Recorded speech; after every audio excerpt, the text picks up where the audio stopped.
There is an assumption that conflict within a relationship is unhealthy or indicates that the relationship is in trouble. And yet, a certain amount of healthy conflict actually promotes the health of a relationship. And what actually drives successful relationships is our capacity to detect our partner's bids for connection, whether it be physical, mental, or emotional, and also to stay attuned to the needs of our partners.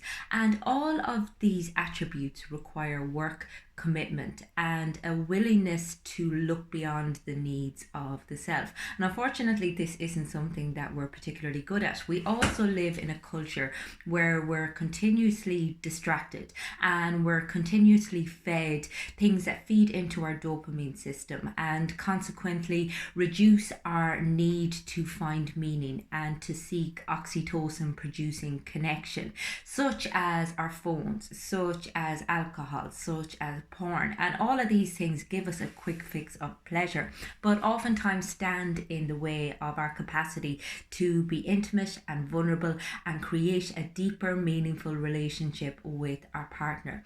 And we have to start, first of all, finding out what our values are and start living our relationships by them, and indeed start living our lives by them. I mean, ultimately, we all want to be loving, we all want to be kind, we all want to be compassionate. Yet oftentimes the way in which we engage in our relationships and the way in which we engage with ourselves isn't reflective of this. So it's being very honest about the responsibility you have for your role in your relationship and also the role that you have in your own life satisfaction. And it's recognizing, I suppose, your partner's needs as much as possible. And again, we tend to be very focused on our own needs. We're quite myopic. We tend to assume as well that relationships should be this utopian paradise where we shouldn't have to do the work. And we have expectations for our partners, which oftentimes aren't all that realistic and can be quite unfair.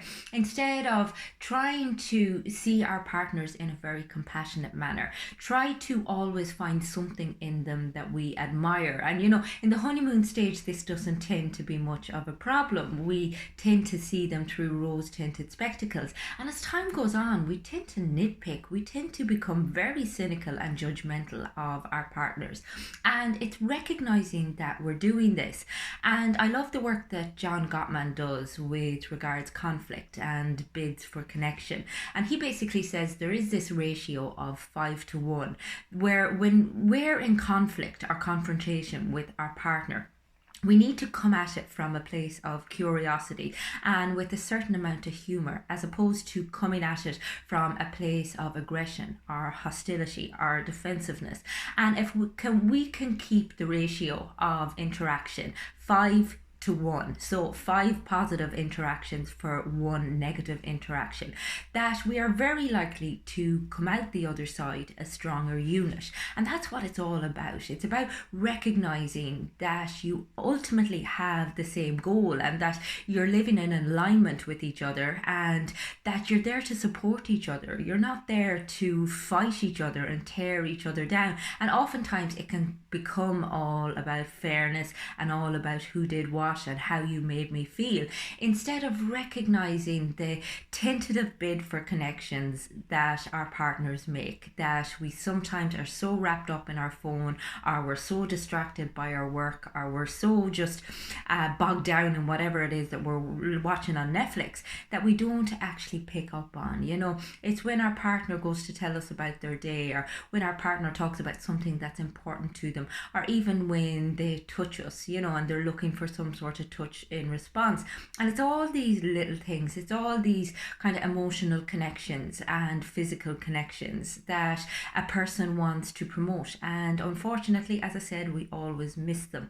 So it's about recognizing that sometimes when your partner is talking about the day that they had, they are looking for a little bit of emotional support. They're looking for you to be interested. They're looking for you to maybe provide them with a little bit of challenge or the room to vent. And you can really take charge of this situation and ask them, what do you need in this moment? What can I give you in this moment? Are you looking for a shoulder to cry on? Are you looking for me to give my opinion? Are you looking for me just to sit back and let you vent? Are you looking for validation? Are you looking for me to challenge you in some way and to provide another perspective? And again, always being aware of what their needs are in any given moment, but also being very capable of expressing what your own needs are, because again, we expect our partners to be mind readers, and unfortunately none of us are. And you have to recognize that you're looking at two different genders as well. We tend to have very different ways of viewing the world, so oftentimes we have to be very explicit. We have to say exactly what it is that we require in any given moment, and oftentimes we don't know ourselves, and this is where self-awareness is integral to the health of our relationship. If we don't know what it is that we need in life, if we don't know what our value system is, if we don't know what we assume is, I suppose, something that we respect in other people, then how are we going to be able to express that to our partner? How is our partner going to know? So it's about being very self-aware, but learning how to express what it is that you require or need in any given moment, but in a healthy manner and within reason. I mean, you can't just be throwing demands out there all the time, but you do need to find a shared sense of purpose and meaning within the relationship, because if you're on two different levels, then that's never going to work. And then back to the whole conflict thing.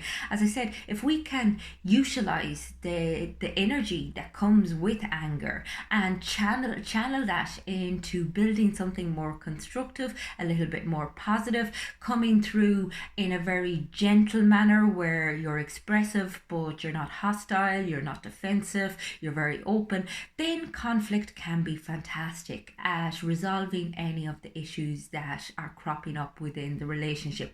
But again, so many of the issues are a result of not feeling our needs are being recognized and not feeling that we're being recognized or heard or seen or valued. I mean, we tend to have conflict at a very surface level. It's all about you didn't bring the bins out or you did X, Y, or Z.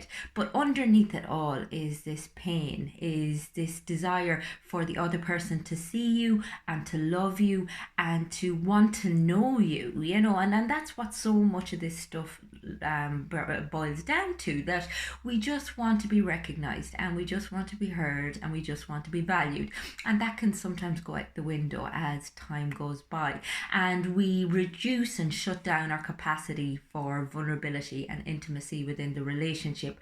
We tend to move away from heart, soul and mind conversations and more into very, again, superficial conversations about what needs to be paid, what shopping needs to be done, where we're going to go on holidays. And we tend to assume as well that we can fix our relationships in the bigger moments. So we put all of our hope into the holiday, or we put all of our hope into the date night, as opposed to recognizing that the quality of a relationship is dependent on all of those little interactions, all of those attunements to each other's needs, all of those recognizing when we're out of line and we need to correct ourselves, and all of those little bid for connections that we make throughout the day, and seeing our partner and hearing them and valuing who they are and choosing to see the positive aspects of them. Because when we feel unhappy in our relationships,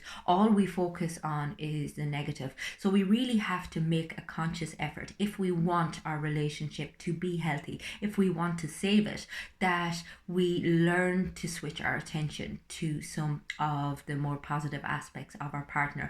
Because once you move into that place of contempt and criticism and judgment and defensiveness and stonewalling, then it's very hard to come back. Again, if you're interested in any of the concepts I'm talking about, look up John Gottman, or indeed look up Sue Johnson. They have some fantastic material available if you're looking for help with your relationships. And if you'd like to work with me, either as an individual or on your relationship, then get in touch with me on my website. It's fundamentals.ie.